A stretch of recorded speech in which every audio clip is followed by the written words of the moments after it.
on a new level. You know I'm on a new level. Pull up in foreigns, you know that I'm scoring, I'm on a new level. Welcome back to Kings at the Table podcast, where if you're a king, you belong at the table. We got some big headlines, Juan. Yeah, a lot of them that a lot of people don't want to hear, and you won't want to see, for the most standpoint, and it's hurting a lot of fantasy owners a lot too out there right now. Yeah, there's one big thing though is the Tua situation, and obviously we seen the hit and the reaction he had, his whole body. You know, he did the lockup, and it's a very serious thing if you think about it. Absolutely, you know, he's a lot of concussions already in his young career. And, you know, this kind of goes back even further if you think about it. Back when he was with Alabama, he had a lot of injuries there too, and it's kind of too repetitive at this standpoint for him. I got to ask you, though, because you can see the life perspective as Tua. He has to take this as it's not just about football. It's about his family, and it's about his career and what he got after football. Now, I get concussions go with the game and all, and you seen – Damar Hamlin? He was part of the play, and it was a bang-bang straight to the chest where he passed away on the field. He got lucky. You know, I understand the percentage of him surviving and all is pretty high because of the tic-tac. The odds of it happening wasn't as common of that. But it was the same exact way when he passed. And now Tua gets the concussion. At what point do you stop? Look back, look at your family. You're going home, bro. You're going home to your family, and your family's just looking at you like, yo, dad. You know, the lady's looking at her, yo, your husband, the mom. You might want to just retire. That's something you really got to take in consideration, especially from the standpoint of, you know, if you have loved ones behind, you know, kids, wife, you know, obviously parents and things like that.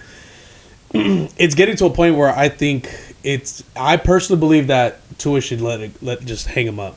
Personally, I don't want to see anything like that happen to him. I mean, not only just to him, but to any other player in the NFL or from any, you know, sport.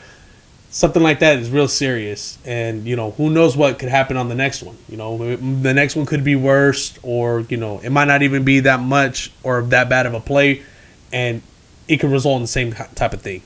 So, I mean, personally, I think he should just hang him up. What about you? Yeah, I would lean towards that, too. I mean, it's easy for us to say, you know, behind the mics and not being athletes on the team and not building our whole career based on wanting to play football. But this guy also got paid already. Now, he got $167 million guaranteed in his contract, but he's only getting paid $43 right now. And there's still some small prints as far as him getting the fully guaranteed. Like those small little business loopholes. It's little loopholes. And when I think about it, $43 million isn't bad to go off for the rest of your life. I mean, and not to us. But, I mean, if you had the whole, what's that, 160, how much was the guarantee? 167. There you go. See, I mean, when you have the rest of that sitting on the table, kind of speaks a little bit. No, I know. It speaks a little bit, but I'm saying as far as how serious the concussions are. So, I mean, yeah, I mean, I don't know exactly how he's going to go about it. The Dolphins did put him on IR. He's going to miss 4 weeks. I think that's a good move for the Dolphins. That's a good move for Tua. That's a good thing that happened for Tua because, like, he really this whole process needs to be evaluated 100% good, man. And this is something we're talking about somebody's mental health. You don't know what could happen 2 years from now. What if, you know, he snaps and loses it? You know, CTE is real. We've seen that with a prior player before, and he snapped mid-game. It took off. I mean, I'm pretty sure you know what I'm talking about. Yeah, straight up. But, you know, that stuff is real, and he really needs to take care of himself and really do full evaluations on. I mean, you got the money. Pay the extra money to make sure you're good here because you got family to take care of. So that would be my thing. Really, really think about what you're going to do after that. I got one for you, Juan, because me personally, I love the sport. I love the game. But something's holding me back to wanting to put my son to play the sport. That's just me personally. Everybody has their own perspective of the sport. Safety. You see concussion. At what point does the NFL step in? This is my look at it. You want to sell me to let my son play? Just me, personally. Show me that you care about the players. Show me you care about their health. Now, you're going to let it be a business decision for Tua? How about you step in and say, hold on, hey, Tua, this is serious. And we take care of our employees. You know, I'm going to set an example to these people that are scared to put their kid into the sport because of safety. Let me make him be the face of safety in a way. As far as I'll take care of him, you could retire. I'm not going to give you the whole fully guaranteed, but you could speak to these guys as far as taking care of yourself. I mean, that's really good point. But let's look at it from the standpoint of how everything was handled last year. Was it last year? I believe so, yeah. 2 years ago. Okay, so let's look at how that whole situation happened. You would think you would learn from your first time, like, how Tua went through that whole process. And I think we even spoke on it. Like, you can't be doing that. Like, they put him in the next week. You know, that's something like that they should step in, take care of him. And I think, I mean, it's going to sound like, you know, maybe a little biased or whatnot, but they should probably make him wear those, what are those called? Those Guardian helmets? Oh, yeah. It looks funny. But the Steelers got somebody on the offensive line who wears one. And, I mean, that's him taking care of himself. I mean, how can you be mad at that? Exactly. You know so, what I I'm mean, that's going back to that. I mean, that's an option. That's a resource. If you don't want to wear that, then you don't wear it. But, I mean, maybe he should consider wearing that. Okay, that's another way of looking at it. That's steps taking in, you know, and then all the new helmet styles that everybody's been getting and all that stuff like that. I mean, I'm sure there's different padding situations or whatever, and they're slowly making the steps. But, you know, you can't dictate speed and force and everything like that. You know, again, sometimes it's luck of the draw. Like, you know, he ricocheted off the floor a couple times. Yeah. Like when he snapped back, that whiplash. So, I mean, sometimes it's inevitable and it's going to happen. So, and it's a dangerous sport. We get absolutely. it. You know, and that's, you know, it's part of the game. But some team that's also taking small steps, well, I might want to say big steps, is how about that quarterback? That sounds like a sneeze. Minshew! That dude, man. They came through? They came through. And go ahead and let the audience know how you pronounce that team. It's the Raiders. The Raiders got the upset. Beat the Ravens 26-23 in Baltimore, Juan. That was lack and mess up, I believe, from the Baltimore Ravens. I think they were the ones who allowed them to stay in that game too close. I mean, that game was always not one-sided. Let me rephrase that. It was leaning towards the Ravens, just kind of like taking the lead and just running with the lead the whole time. But they didn't push that big lead, and that Raiders defense kept them in check. And that's what allowed them to stay in that game long enough and then finally push for that last couple scores to take over and win that game. Yeah, I would say the defense bent, but they didn't break. You know, there's plenty of times that the Ravens could have just dominated. But, again, the defense hung around, wasn't giving up big scores. Devontae Adams, I mean, that he had his little game. He's a baller, had himself 100 yards.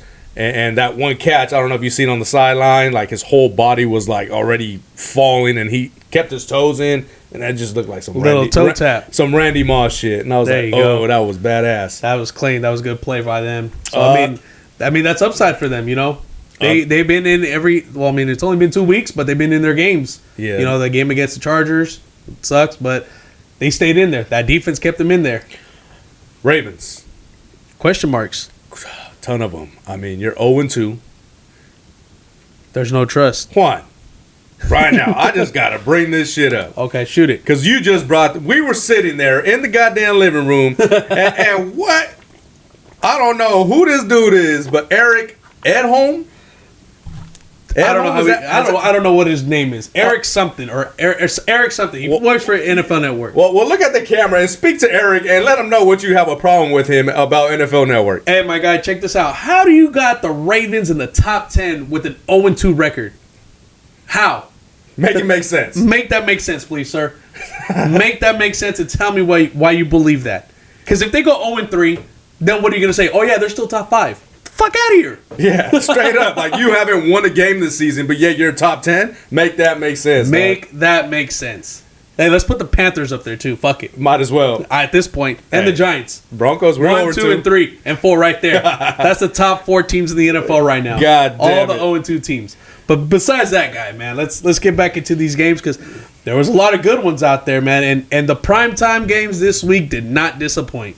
They didn't. And you want to talk about the Monday night one? Let's talk about the Monday night one. Kirk Cousins prime time.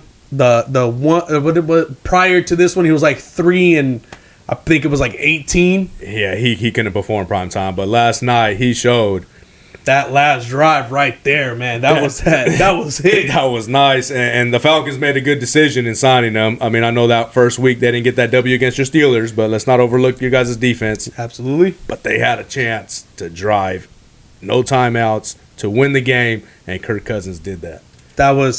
But then again, let's go ahead and also look at it the other way too. This Eagles team folded.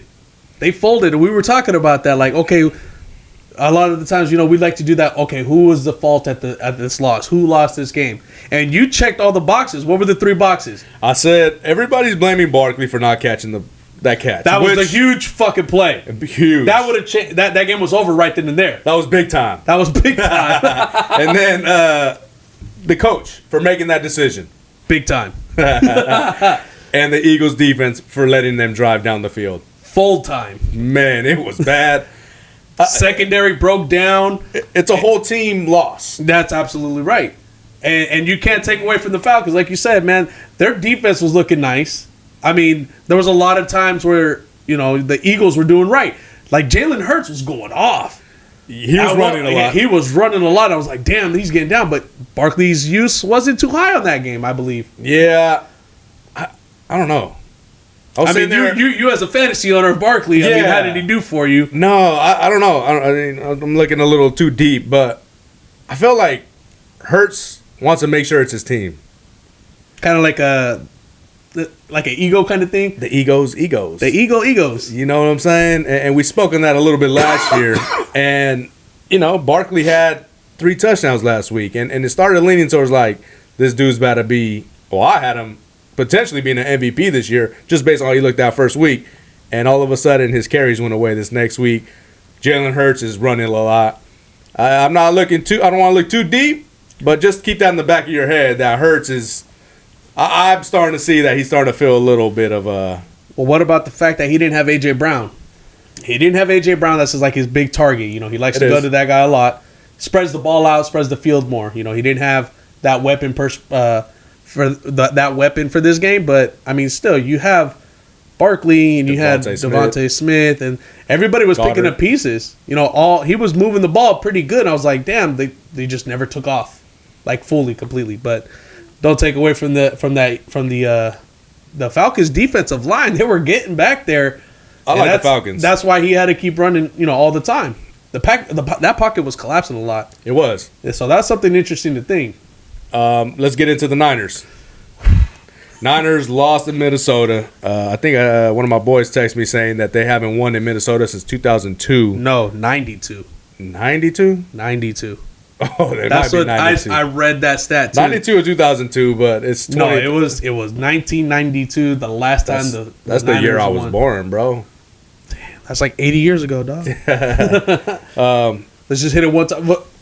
Skull. Yeah. Skull.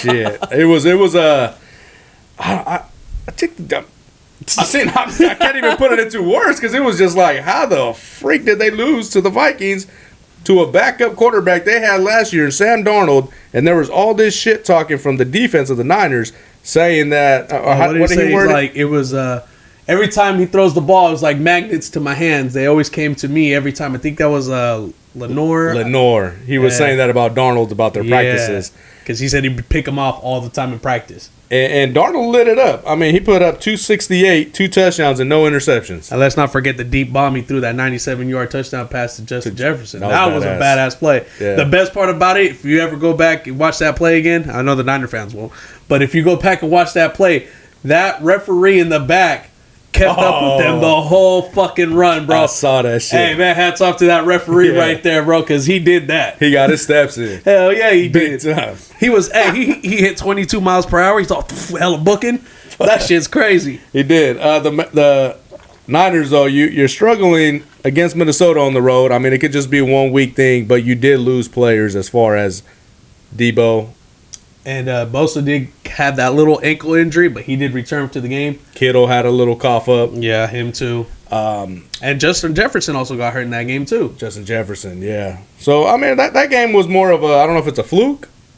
I mean, I wouldn't put it down as a fluke. Okay. You had to play that team. You had to beat them, and they did that. And you, again, we talked about it last week about the Vikings. You're a little... They're little... Shh. Okay. Maybe those little sleep team. Okay, I like that because I like their head coach. Yeah.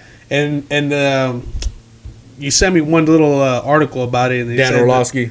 Yeah, he said that the Minnesota Vikings outcoached the 49ers. Yeah, that's I mean... And if you kind of think about it, he kind of did. Yeah, he kind of did because look at who he had. Justin Jefferson got hurt. He took your backup quarterback, and he blew you out. You know what I'm saying? I get you guys had injuries. Don't take it personal, but coaching is another... That's the other part of the game. Another part of the game. Yeah, you have the players. You got to make sure they execute your plays. What's that saying? You can lead the horse to water, but you can't make it drink. And that day, they made him drink. Yeah.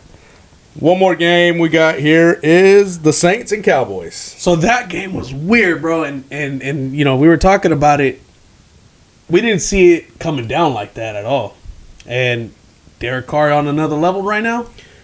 Yeah, he's playing like a pro baller quarterback, you can say. I'm not too big on the Saints yet. I understand they won these two big games. I just got to see more of it. And it's not me hating. I think we talked about it on the phone, is I just got to see more of it to make sure they're that real deal. You got to buy into it. Yeah, I mean, it's kind of like stocks, you know. Yeah. Like, you got to just make sure the trend is right. Yep, there it is. You see, so I don't want it to just be at its peak and then it just starts falling down. And then the highest peak is that peak it is now. And it's just going to be leveled the whole time. Yeah. Nah, man, I got to see a little higher. Even if it's not there yet, I got to see it. But let's not take away from the fact that they're hitting on all cylinders right now. That offense is moving. 35 in the first half. That was the craziest shit ever, bro. In Dallas. Like, I didn't expect it to be that. I put my cards on the table. I kind of saw Dallas winning, and I was telling you this. I said I could see Dallas winning at home, something like 6 points. But hell no did I ever see that score reverse, even if it was the Cowboys who did that to them. Yeah. I personally didn't see that one coming. Neither did I. Well, let's get into Derek Carr real quick because the Raiders did move on from him. And we'll put him side by side with Baker Mayfield because prior to them both leaving, we both agreed that Baker and Derek Carr were the same exact quarterback. Very, very similar. At the time. Yes. Right now, it's not too far-fetched. They're almost the same exact quarterback. And they're both doing amazing stuff with these new teams. Correct. So, like, it was like I was telling you earlier, was it the right quarterback, just the wrong team? I mean, from right now, what it looks like, that's what it looks like for between these two guys because people were ready to write off Baker when he first went to Cleveland. Towards the end, they were like, "Oh yeah, he's not that guy." He, just kept giving him shit, and he bounced around. And he finally found a spot in Tampa, which is something that you brought up last season. Last year. And Derek Carr went from Raiders and he went straight to New Orleans and whole new everything. So I think he's kind of catching that same thing, and he's just elevating his game right now. Yeah, I feel like he finally found his home also. As far as just the weapons they have, though, the Saints, Kamara had freaking 3 touchdowns. Four, yeah, we're receiving 4 tuggy one. games. So he's looking like the old Kamara, and you still have Olave that hasn't really performed to the level that we expect, but yet they didn't really need him as these last games. Does that make sense? Because they still blew out this team. He had that really nice catch, the one that he caught like right there on the 1 yard line. That was a badass play. I missed that one. That was a badass catch. Was you get it? a chance, you get it. Okay. He caught it, and it was an amazing play. Got him down to the 1, and that's when Kamara got another touchdown. So I mean, yeah. So the Saints, it's not a team to mess around with. There's one more upset, wasn't there? Yeah, the Lions and the Buccaneers. So this is like we talked about. It's like a little rivalry kind of in the making. If you think about it, this is the 3rd time these guys played in 2 years. Yeah. And I mean, hey, it won't sound weird or far-fetched can you imagine if these guys see each other in the playoffs again? It can't happen again. Yeah, that's what I'm saying. So that would be 4 times. That's like damn near divisional games. Yeah. So, going into that one, let's talk about the big stat in this game. And Adrian Hutchinson, bro. Oh, yeah. 5 sacks. He got off. He had 5 sacks, and they still lost the game. So that has to be frustrating for him. Lions. I mean, you had the Tampa Bay Bucks come into your house. Jared Goff went off for 300 yards. Running back did solid. And you couldn't finish. 5 sacks. You just couldn't score. So, is it the Bucks defense that's that tough?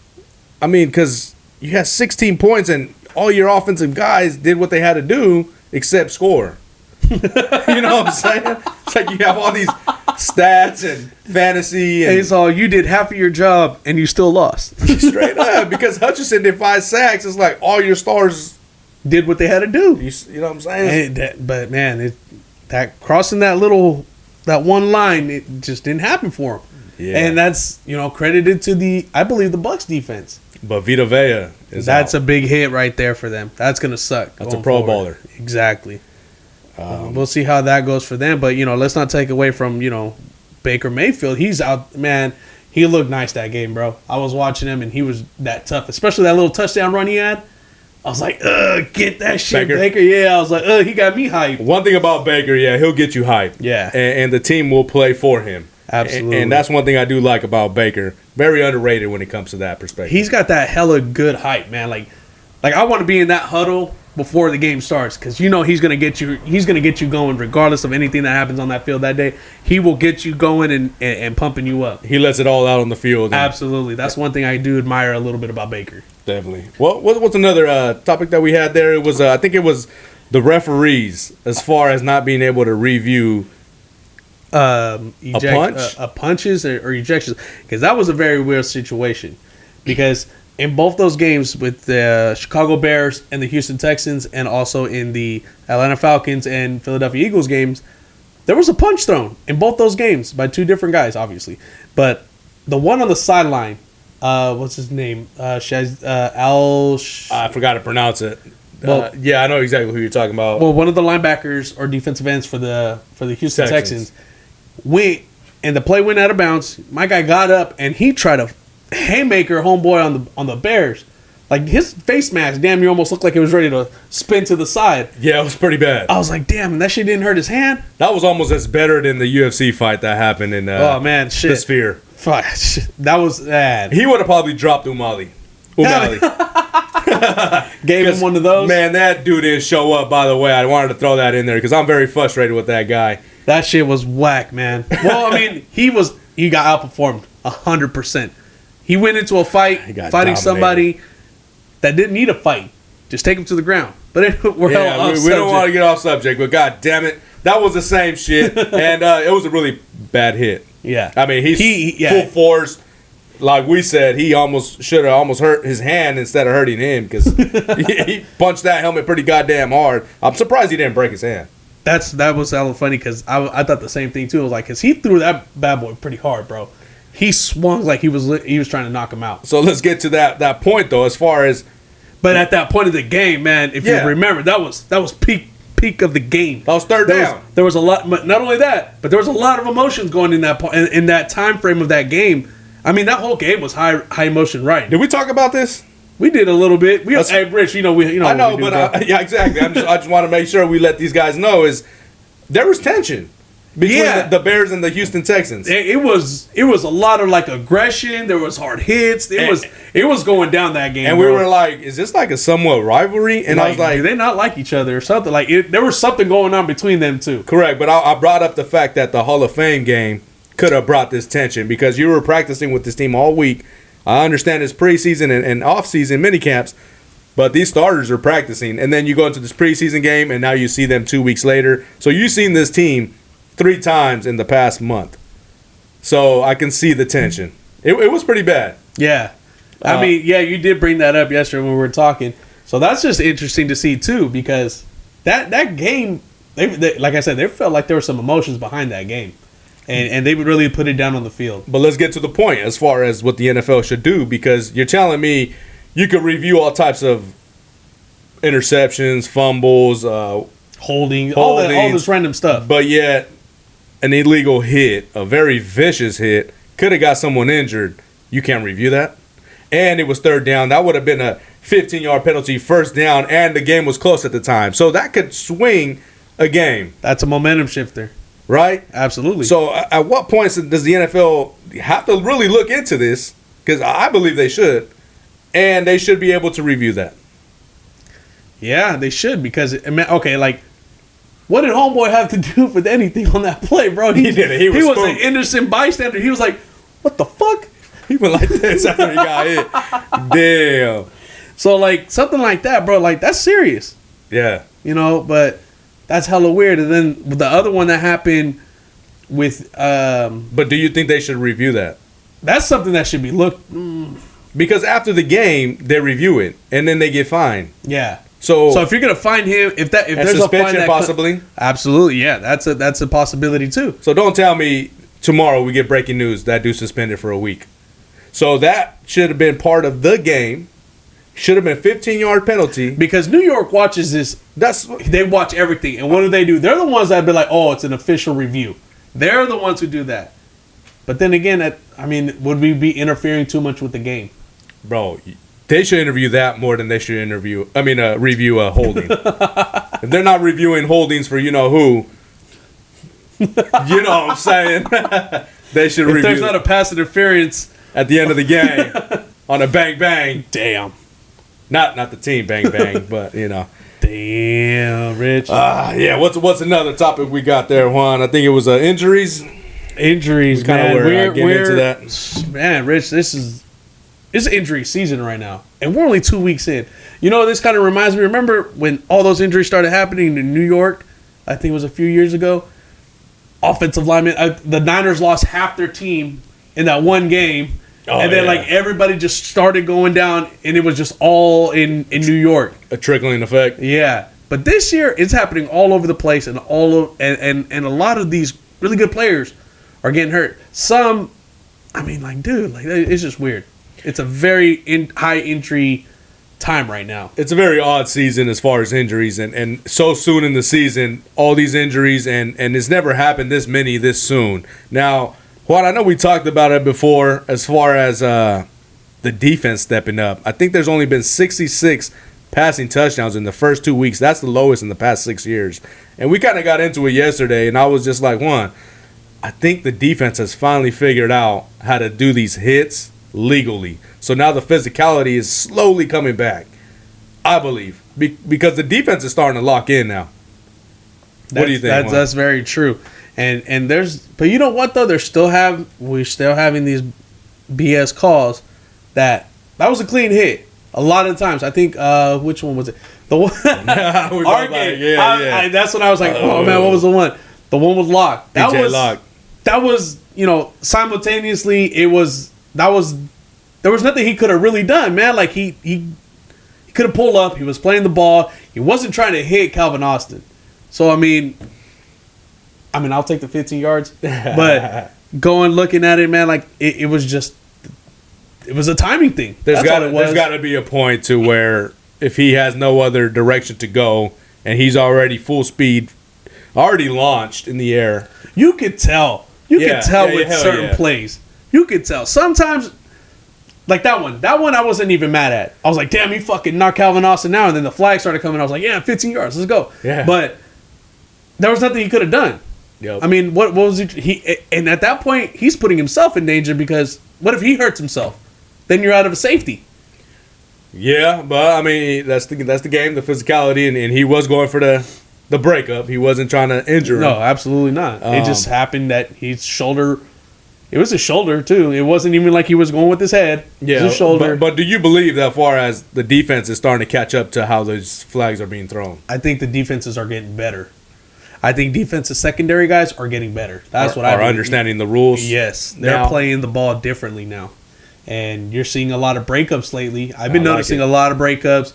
You know, defenses coverage zones are a lot different right now, and that just helping out that line because that's the most physical part of the game if you really think about it. That box, the offensive line, defensive line, linebackers, running backs, that's like a real physical load, especially in the front of the play. In the back half of the plays, like, going forward, like, throwing passes and stuff like that, it's a lot easier to do one-on-one tackles. But over there, you have like 8 guys who are coming at you at one time, just trying to smash you in. Oh, yeah, for sure. So, I mean, I believe the more physicality, they're just finessing a lot better now on defense. Like, look at that one-handed pick from Was it that?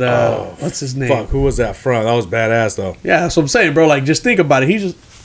Yeah. Thank you. Yep. So they're getting better. Secondaries are getting better, and that's why I think touchdown passes are going down a little bit. And I like that because I'm a defensive mindset person, and I'd like to see the game slow down a bit to become more of a chess match, and it makes every play more valuable instead of just, high shooting, thrown in the air, and wish for the best in a way.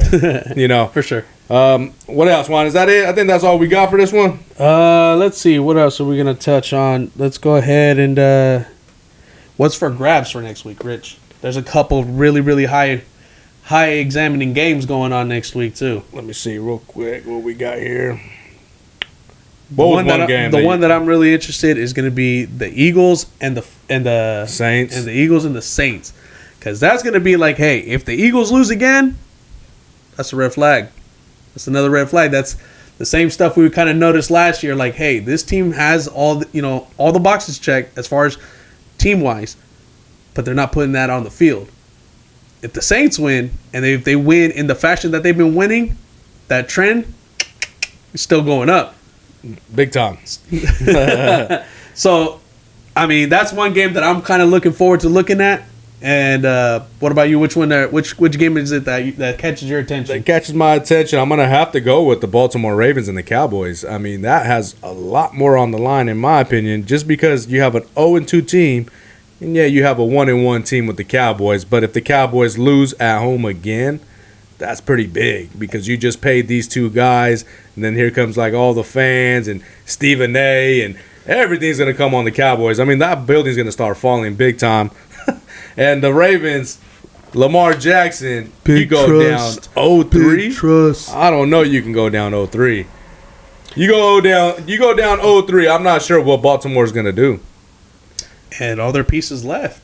Like, let's talk about, the DC.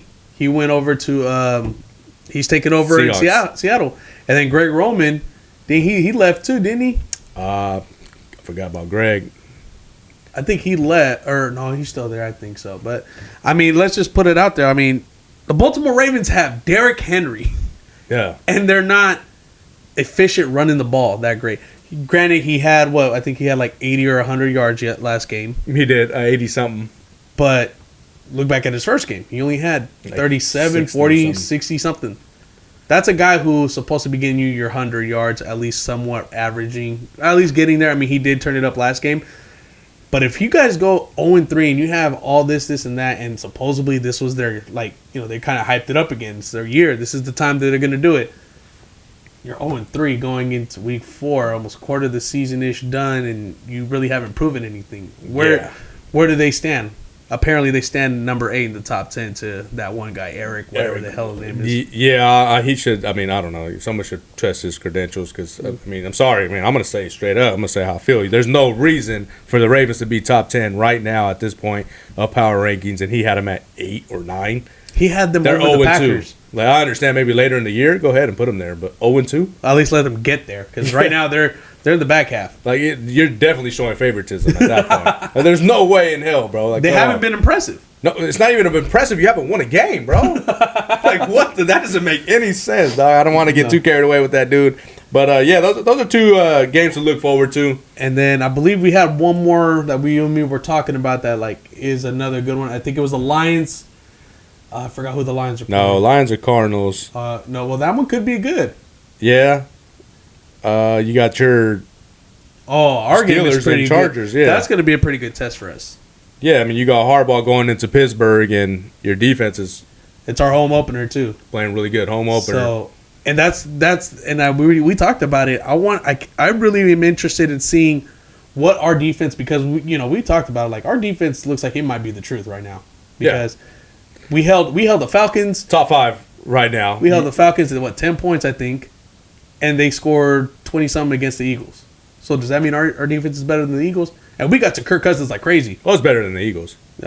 So, we'll see how that goes forward. You've seen what the Falcons did on the last drive. I don't think they would do that to you guys.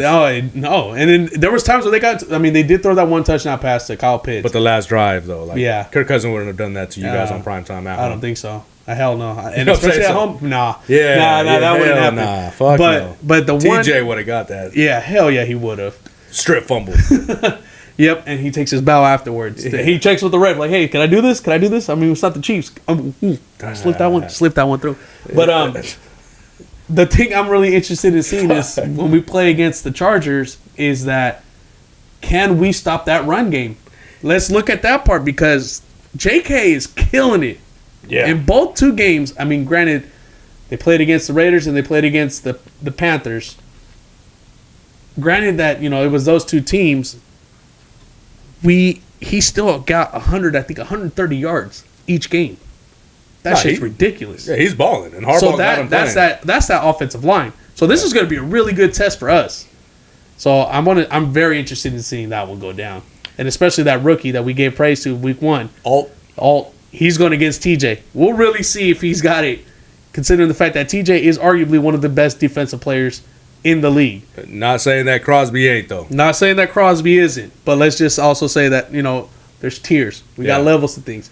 Crosby's he's catching up. Crosby's right there. Yeah, he's yeah. definitely a force. You plan for that guy. Yeah. So for that, you know, I'm interested in seeing how that TJ and Alt battle's gonna go.